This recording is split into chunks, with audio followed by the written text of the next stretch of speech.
میں سودا سلف خریدنے مارکیٹ گیا۔ گزر ایک پھلوں سے بھری ریڑھی کی طرف سے ہوا، جس کی چھت سے ایک بورڈ لٹک رہا تھا جس پہ موٹے مارکر سے لکھا تھا کہ میری والدہ فالج کی مریضہ ہیں، دیکھ بھال کرنے والا کوئی نہیں، اسی لیے آپ میں سے جن لوگوں کو پھل خریدنے ہوں تو اپنی مرضی کے پھل خرید کر پیسے فلاں جگہ رکھ لیں، اور اگر آپ کے پاس پیسے نہ ہوں تو کوئی بات نہیں، میری طرف سے تحفہ سمجھ لیں۔ میں یہ پڑھ کر حیران ہوا کہ ایسے لوگ بھی کیا اس دنیا میں پائے جاتے ہیں۔ خیر، مجھے سیب خریدنے تھے، میں نے 2 کلو سیب تولے اور پیسے مطلوبہ جگہ رکھنے گیا تو دیکھا کہ وہاں 150 کے چند نوٹ موجود ہیں۔ میں واپس جانے کے لیے مڑ رہا تھا تو میرے سامنے ایک داڑھی والا آدمی آیا۔ وہ مجھے دیکھ کر مسکرایا اور بولا کہ صاحب، کیا پھل خریدنے میں دشواری تو نہیں ہوئی؟ میں نے کہا نہیں۔ تو میں نے پوچھا کہ کیا یہ ریڑھی آپ کی ہے؟ تو اس نے کہا کہ ہاں، میری ہی ہے جناب۔ تو میں نے کہا کہ ایسا کیوں ہے کہ آپ ریڑھی پر موجود نہیں؟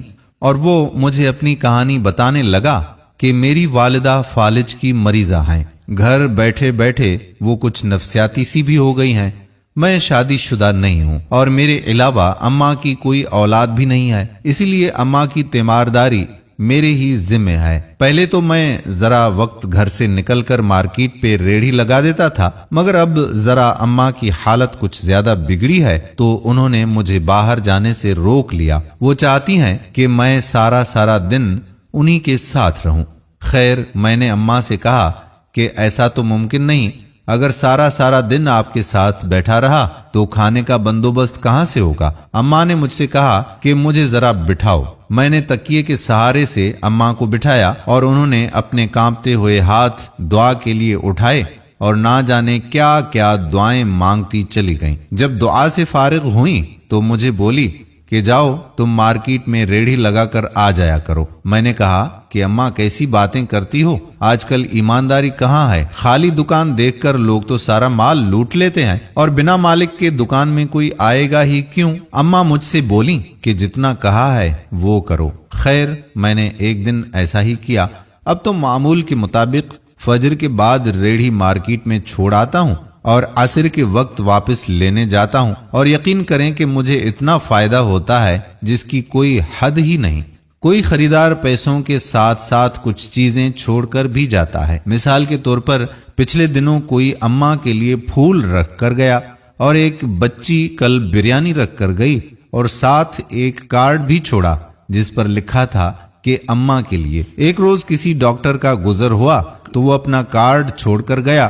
کوئی شادی شدہ جوڑا خریداری کرنے گیا تھا، واپسی میں فروٹ خریدنے کے بعد ایک جوڑا اماں کے لیے بھی چھوڑ کر گئے۔ ایک بار کوئی حاجی حج سے واپس آیا تو ایک جائے نماز، تسبیح، آب زمزم کی بوتل اور چند عجوہ کھجوریں چھوڑ گیا۔ اماں کی دعاؤں کی برکت سے اللہ کی رحمتوں کی برسات اس دن سے ہم پر ہو رہی ہے۔ سبحان اللہ۔ ناظرین، یہ کہانی اللہ پر بھروسہ اور والدین کی اولاد کے حق میں مانگی ہوئی دعا کا منہ بولتا ثبوت ہے۔ والدین کی دعا اولاد کے حق میں اللہ تعالی جلد قبول فرما لیتا ہے، اور جب انسان اللہ پر بھروسہ کر کے اسے اپنا محافظ بناتا ہے تو اللہ کی حفاظت ہر وقت اس کے ساتھ ہوتی ہے اور وہ ہر قسم کے نقصان سے بچ جاتا ہے، کیونکہ اللہ سے بہتر حفاظت کرنے والا کوئی بھی نہیں۔ امید کرتے ہیں کہ آپ کو ہماری آج کی ویڈیو پسند ضرور آئی ہوگی۔ آنے والی ویڈیو تک اپنے میزبان قادر بخش کلہوڑوں کو اجازت دیجیے۔ اللہ حافظ۔